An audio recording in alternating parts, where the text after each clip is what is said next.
सभी को नमस्कार। कैसे हैं सब लोग। मैं शेर सिंह निर्वाण हिंदी ज्ञान सागर यूट्यूब चैनल पर आपका हार्दिक स्वागत करता हूं, हार्दिक अभिनंदन करता हूं। आज हम जिस बिंदु पर चर्चा करने जा रहे हैं वह है पत्र लेखन। ठीक है बेटा, कौन सा बिंदु हम पढ़ने जा रहे हैं? पत्र लेखन पढ़ने जा रहे हैं। और ये वीडियो कक्षा 10 को समर्पित है। बच्चों की बेहद मांग थी कि सर पत्र लेखन का एक वीडियो भी उपलब्ध करवाया जाए। तो देखिए बेटा, आपका जो पाठ्यक्रम है उसमें पत्र लेखन दोनों प्रकार से है। औपचारिक पत्र भी है, अनौपचारिक पत्र भी हैं। हम दोनों ही पत्रों के बारे में इसमें चर्चा करेंगे। और आपको इस बात का ध्यान रखना बेटा, पत्र लेखन आपके पाठ्यक्रम में 4 अंक का अंक भार रखेगा।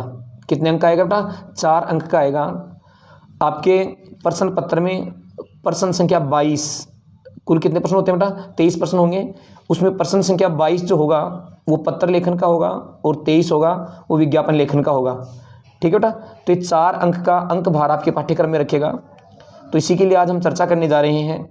तो देखिए बेटा, सबसे पहले तो हमें पता होना चाहिए कोई भी पत्र हम लिखते हैं तो हमें दायां बायां इस तरफ की इस बारे में जानकारी होनी चाहिए बेटा कि बाईं साइड कौन सी है, दाईं साइड कौन सी है, बायां और कौन सा है, दायां पक्ष कौन सा है, इसका ध्यान रखना बेटा। तो देखिए, ये जो साइड है इस तरफ, ये बेटा आपका बायां पक्ष है। ठीक है, कौन सा बेटा? ये बायां पक्ष है आपका। और ये है दाईं ओर, ये बेटा दाईं साइड है। ठीक है, दायां ओर है। ठीक है, अब इसके बारे में आपको ध्यान रखना है। सबसे पहले हम चर्चा करने जा रहे हैं व्यक्तिगत पत्र के लिए। किसके रूप में बेटा? व्यक्तिगत पत्र के रूप में। तो देखिए, सबसे पहले तो बेटा मैं आपको ये बता देना चाहता हूँ कि व्यक्तिगत पत्र होता क्या है। क्या होता है बेटा व्यक्तिगत पत्र? देखिए, व्यक्तिगत पत्र से तात्पर्य होता है बेटा, यानी किसी व्यक्ति के द्वारा किसी व्यक्ति को जो पत्र लिखा जाता है उसे क्या कहा जाता है? व्यक्तिगत पत्र लिखा जाता है। जैसे मान लीजिएगा, दोस्त के द्वारा किसी दोस्त को पत्र लिखा जाता है, बेटे के द्वारा पिताजी को पत्र लिखा जाता है, भाई के द्वारा भाई को पत्र लिखा जाता है। ठीक है बेटा, माता पुत्र को लिखती है या पुत्र माता को लिखता है, पुत्री माता जी को लिखती है, भतीजी अपनी बुआ जी को लिखती है। यानी पर्सनल लेटर जो होते हैं, ये समझिए बेटा, इनको कहा जाता है व्यक्तिगत पत्र। ठीक है, तो सबसे पहले हम चर्चा करेंगे किस पर बेटा? व्यक्तिगत पत्र पर ही। कैसे लिखा जाएगा व्यक्तिगत पत्र? देखिए बेटा, तो सबसे पहले तो मैं ध्यान रखना बेटा, यानी व्यक्तिगत पत्र जब हम लिखें तो बाईं ओर, मैं एक बार वीडियो बंद कर देता हूँ बेटा, फोटो से शायद सही तरीके से दिख नहीं पाएगा। एक बार मैं फोटो बंद कर देता हूँ। हाँ बेटा, देखिए आराम से, बिल्कुल तसल्ली से समझना, कोई जल्दबाजी अपने को करनी नहीं है, बिल्कुल आसानी से आपको समझ आएगा व्यक्तिगत पत्र हम कैसे लिखेंगे बेटा। देखिए बेटा, व्यक्तिगत पत्र जो होता है, व्यक्तिगत पत्र का मतलब आप समझ पा रहे हैं, यानी व्यक्तियों के द्वारा, जैसे माता के द्वारा अपने बेटे को पत्र लिखा जाता है, पिता के द्वारा पुत्र को लिखा जाता है या पुत्र के द्वारा पिता को लिखा जाता है, एक दोस्त के द्वारा अपने दोस्त को पत्र लिखा जाता है। इन सबको क्या कहा जाता है? इन सभी को कहा जाता है व्यक्तिगत पत्र, पर्सनल लेटर जिसको हम कह सकते हैं अंग्रेजी के अंदर। तो देखिए बेटा, सबसे पहले तो अपने को ध्यान देना है कि ये आपका जो दायां पक्ष है, दाईं साइड जो आपकी है, राइट साइड कह सकता हूँ मैं इसको अपने अंग्रेजी के अंदर, क्योंकि बच्चों को ये दायां बायां समझ में कम आता है थोड़ा सा, इसलिए बेटा जो राइट साइड है इसके अंदर ऊपर ऊपर हम क्या लिखेंगे? प्रेषक का पता। अब आप सोच रहे हैं सर प्रेषक क्या होता है? प्रेषक होता है पत्र लिखने वाला। कौन होता है बेटा प्रेषक? पत्र लिखने वाले को क्या कहा जाता है? प्रेषक कहा जाता है। इंग्लिश में इसको हम सेंडर कह सकते हैं। कह सकते हैं बेटा? सेंडर कह सकते हैं। तो ऊपरी ऊपर तो पत्र लिखने वाले का पता आएगा। जिस तरह से जैसे मान लीजिएगा आप लिख रहे हैं पत्र, तो ऊपरी ऊपर आएगा आपका पता और उसके बाद में आप नीचे आएगी बेटा दिनांक। ठीक है, इसके बाद में हम इस तरफ आएंगे बेटा, कौन सी साइड में? लेफ्ट साइड में, बाईं ओर। कहेंगे बेटा? बाईं ओर। यहाँ पर क्या लिखा जाता है? संबोधन शब्द, यानी जो पत्र लिख रहा है वह व्यक्ति जिसको पत्र लिखेगा उसको संबोधित करेगा। जैसे अगर हम अपने पिताजी को पत्र लिख रहे हैं तो पूज्य पिताजी, सादर नमस्कार, सादर चरण स्पर्श, इस तरह से ये आपका संबोधन शब्द हो गया। अभिवादन शब्द यही होता है, पूज्य पिताजी, सादर नमस्कार। सादर चरण स्पर्श, ये हो गया बेटा। समझ पा रहे हो मेरी बात को आप अच्छे से?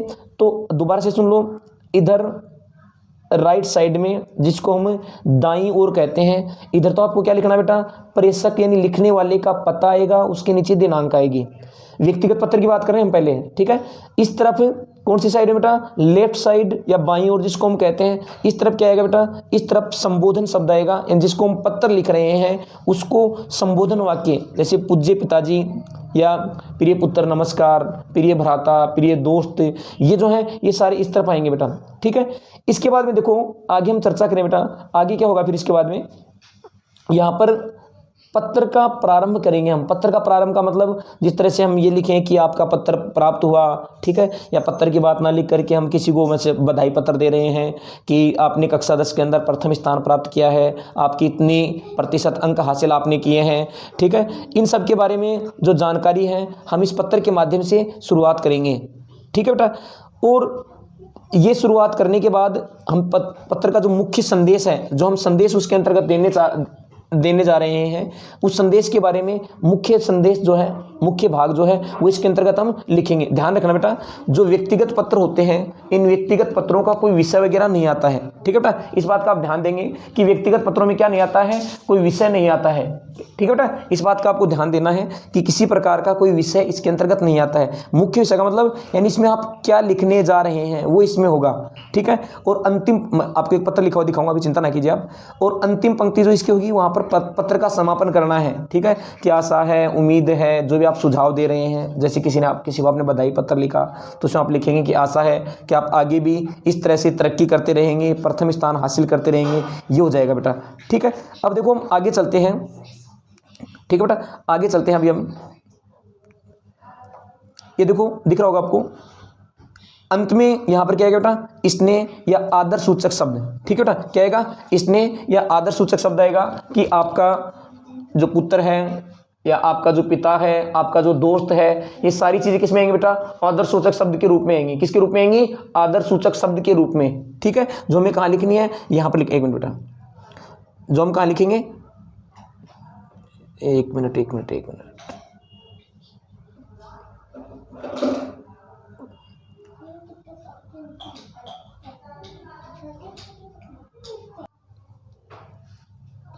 तो ये जो होगा बेटा स्नेह या आदर सूचक शब्द जो होगा ये अंत में आएगा। कहाँ पर आएगा बेटा, अंत में आएगा। और ये कौन लिख रहा है बेटा, जो पत्र लिखने वाला है ये उसके बारे में आएगा, ठीक है।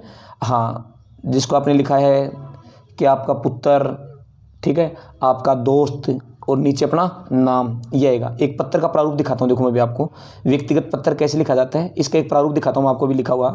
देखिए बेटा, ये है पत्र।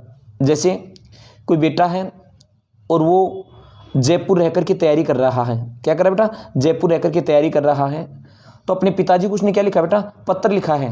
किस बात के लिए, तो अपने पढ़ाई की जानकारी देने के लिए, और साथ ही साथ किस बारे में बेटा, पिताजी से कुछ पैसे वगैरह मंगवाने के लिए, ठीक बेटा। तो देखो ऊपर ऊपर वो जयपुर रहकर के तैयारी कर रहा है, तो क्या आ गया, उसका पता आ गया, मानसरोवर जयपुर, ठीक है। दिनांक है तो आपका तो पेपर 21 मार्च को है, तो आप दिनांक तो 21 मार्च 2022 लिखना बेटा। आप थोड़ा सा इस बात का ध्यान देंगे। देखो यहाँ पर 17 नीचे लिखा हुआ है, 2022 नीचे लिखा हुआ है। आप इसको ऊपर लिखेंगे, मई के सामने लिखेंगे, बिल्कुल बराबर में लिखेंगे। जिस तरह से यहाँ पर मई लिखा हो तो यहाँ पर आप 17 लिखेंगे इसके सामने, 2023 यहाँ पर आप लिख देंगे 2023, ठीक है ना बेटा। हाँ, आपका जो पेपर होगा उसी दिन के आप दिनांक लगा सकते हैं, कोई दिक्कत वाली बात नहीं रहेगी, ठीक है बेटा। अब देखिए हम आगे चलते हैं। देखो उसके बाद में क्या बेटा, इधर देखो, पूज्य पिताजी सादर प्रणाम, यानी पुत्र है, पिताजी को पत्र लिख रहा है कि पूजनीय पिताजी सादर प्रणाम, ठीक है। यहाँ पर विस्मयादि बोधक चिन्ह होता है बेटा, और प्रणाम के बाद में, और विस्मयादि बोधक चिन्ह ऐसे होता है, ठीक है। इसके नीचे जैसे मतलब नुक्ता लगता है, जैसे विस्मयादि बोधक चिन्ह होते हैं ना अपने अवयव के अंतर्गत, उस तरह से लिख रहा आगे, मैं यहाँ सकुशल हूँ, आशा करता हूँ कि आप भी सकुशल होंगे। मेरी परीक्षाएं संपन्न हो चुकी हैं, सभी प्रश्न पत्र अच्छे हुए हैं, आशा है मैं अच्छे अंकों से उत्तीर्ण हो जाऊंगा। यानी बेटा लिख रहा है किसको बेटा, पिताजी को। आगे कह रहा है, मैं ग्रीष्मकालीन अवकाश में जयपुर में ही रहकर बिताना चाहता हूँ। इन छुट्टियों में मैं जयपुर रहकर के यहाँ पर अध्ययन वगैरह करना चाहता हूँ। इस अवधि में मैं आगे की पढ़ाई की तैयारी करना चाहता हूँ। ग्रीष्म काल में बहुत सी संस्थाएं चालू ही रहेंगी, ठीक है बेटा। यानी कहना है कि बहुत सारी जो संस्थाएं हैं, स्कूल्स वगैरह हैं, वो चालू रहेंगी, तो मैं उसी के अंदर क्या करना चाहता हूँ, अपनी तैयारी करना चाहता हूँ। तो ये है बेटा पत्र का मध्य भाग। ठीक है। इसके बाद में अंतिम पंक्तियाँ ये हैं जिसको हम पत्र का समापन कह सकते हैं, ये बेटा अंतिम पंक्तियों के रूप में, ठीक है। क्या लिख रहे हैं इसके अंदर, माता जी को प्रणाम, क्या लिख रहा है बेटा, माता जी को प्रणाम और अंजलि को प्यार, ये लिख रहा है बेटा, ठीक है। यानी अंजलि उसकी बहन होगी, छोटी बहन है, ठीक है, और माता जी को प्रणाम लिख रहा है आपका पुत्र मनीष, ठीक है बेटा। ये चीज़ें होगी इसके अंतर्गत। और अंत में हो जाएगा आपका यहाँ पर जो पत्र लिख रहा है उसके बारे में जानकारी, आपका पुत्र मनीष, ठीक है बेटा। तो ये तो हो गया आपका व्यक्तिगत पत्र, ठीक है। उम्मीद करता हूँ ये आपको समझ आया होगा। अब देखिए बेटा हम आगे चलते हैं। बेटा देखिए मैं घर पे रह कर के ये वीडियो बना रहा हूँ, हो सकता है थोड़ी बाहर की आवाज़ आपको इसमें सुनने के लिए मिल जाए, उसके लिए माफ़ी चाहता हूँ बेटा। देखो ये दूसरा पत्र लिखा हुआ है, ठीक है। ये भी इसी प्रकार से है कि जो पिताजी हैं वो पुत्र को पत्र लिख रहे हैं, ठीक है ना। तो ये तो व्यक्तिगत पत्र है। अब हम इसके अलावा जो अन्य पत्र आपके पाठ्यक्रम में है, ये एक प्रार्थना पत्र के रूप में है बेटा, इसको थोड़ा सा देख लेते हैं हम। देखिए ये क्या बेटा, प्रार्थना पत्र है। देखो प्रधानाचार्य जी को है, किस रूप में लिखा जा रहा है बेटा, शुल्क मुक्ति के लिए। किसके लिए बेटा, फीस माफ़। शुल्क मुक्ति का मतलब किससे होता है, फीस माफ़ के लिए लिखा जा रहा है। ऊपर ऊपर सेवा में लिखा जाता है, और मेरे अंदाज से इसमें तो आपको बहुत अच्छे से कोई दिक्कत आएगी नहीं, बहुत अच्छे से आपने इसको क्लियर कर रखा है। तो सेवा में लिखा गया इसके अंतर्गत। उसके बाद में आगे की जो जानकारियाँ हैं वो सारी इसके अंतर्गत दे दी गई हैं बेटा, ठीक है। कि श्रीमान जो प्रधानाचार्य जी हैं राजकीय उच्च माध्यमिक विद्यालय खंडेला, किसी भी जगह का नाम है, ये तो आपको ध्यान रखना है कि जो प्रश्न पत्र के अंतर्गत जिस जगह का नाम आपको लिखा हुआ मिलेगा उसी जगह का नाम आपको इसके अंतर्गत लिखना है, ठीक है बेटा। तो देखिए आगे हम चलें तो उसके बाद में इसमें विषय आता है। क्या आता है बेटा, विषय शुल्क मुक्ति हेतु। शुल्क फीस को बोलते हैं और मुक्ति का मतलब फीस माफ़ के लिए है बेटा, ओके। हाँ तो चलें आगे।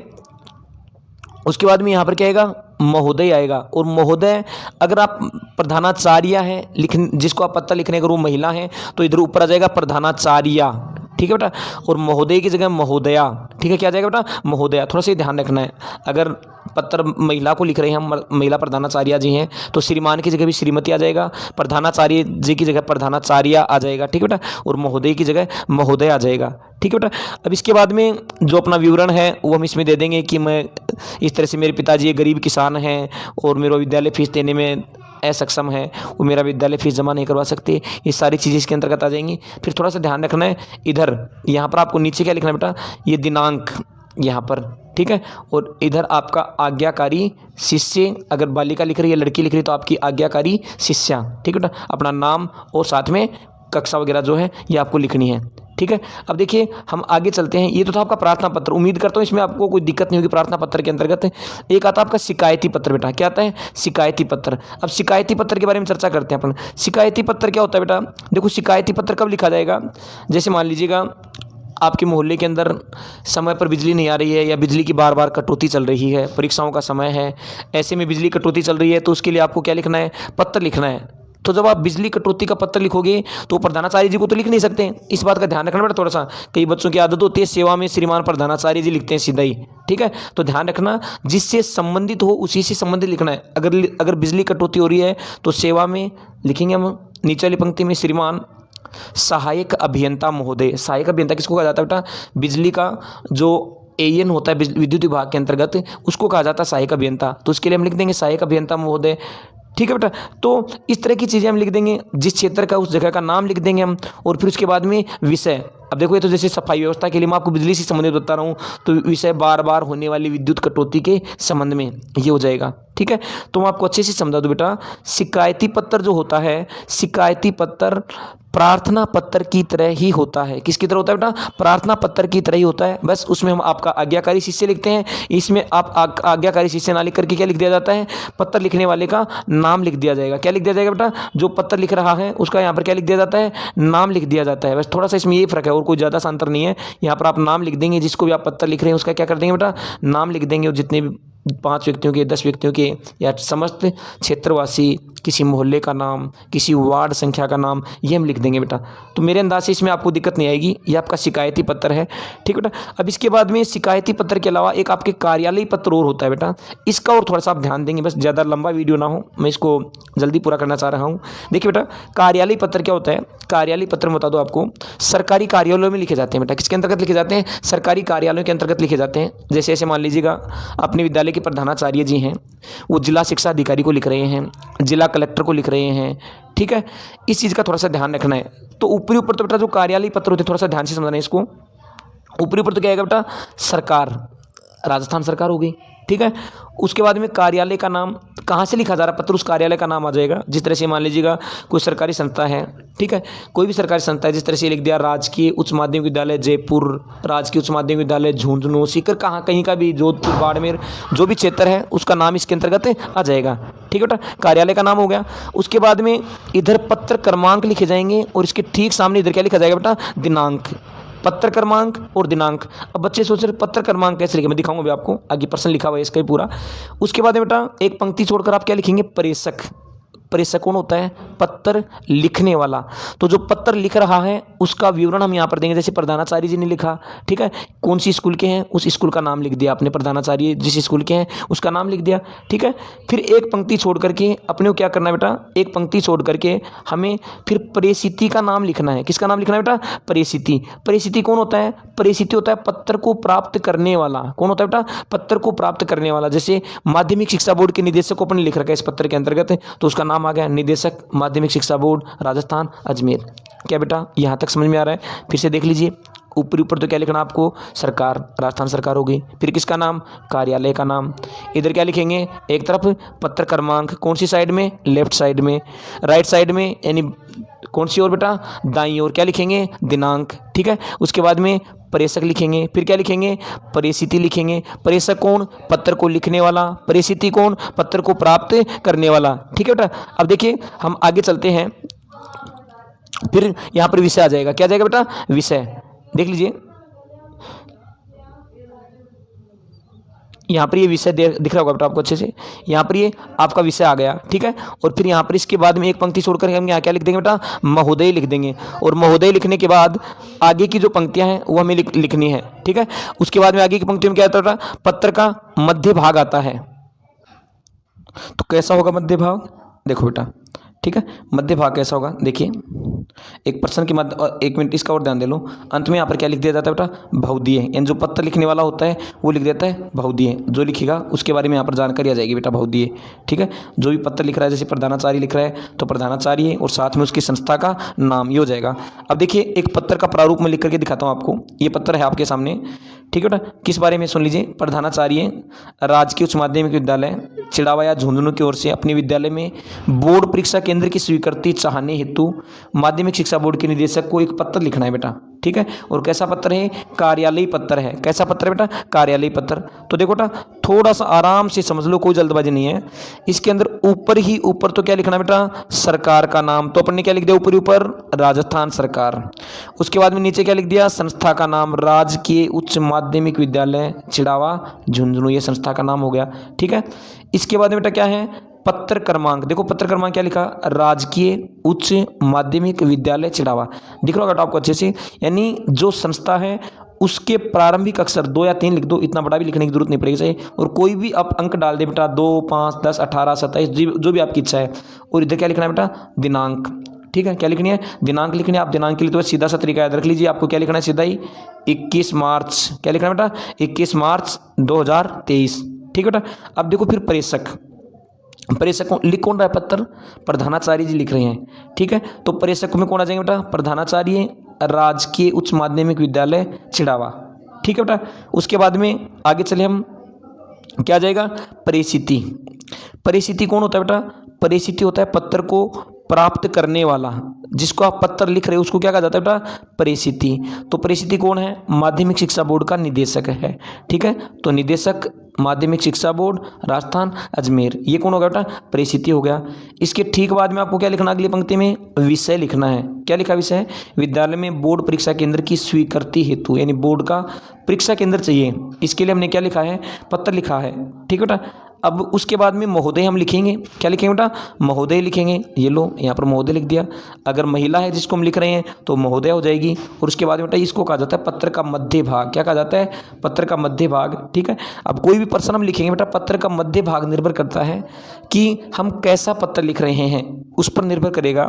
तो इसमें भी हमने जिस विषय में पत्र लिखना चाहा है, जैसे आप बोर्ड का परीक्षा केंद्र चाह रहे हैं तो आपकी स्कूल को क्यों दे भी बोर्ड परीक्षा केंद्र, तो आपको कुछ उसकी खूबियाँ गिनानी पड़ेंगी कि इस विद्यालय के बच्चों को बहुत दूर परीक्षा देने के लिए जाना पड़ता है। हमारे विद्यालय के अंदर पर्याप्त फर्नीचर है, उचित रूप से कमरों की व्यवस्था है। ठीक है। सभी प्रकार की जो सुविधाएं एक परीक्षा केंद्र के लिए चाहिए वो इस विद्यालय के अंतर्गत हैं। इसलिए विद्यालय को क्या किया जाए? परीक्षा केंद्र का दर्जा प्रदान किया जाए, परीक्षा केंद्र की अनुमति प्रदान किया जाए।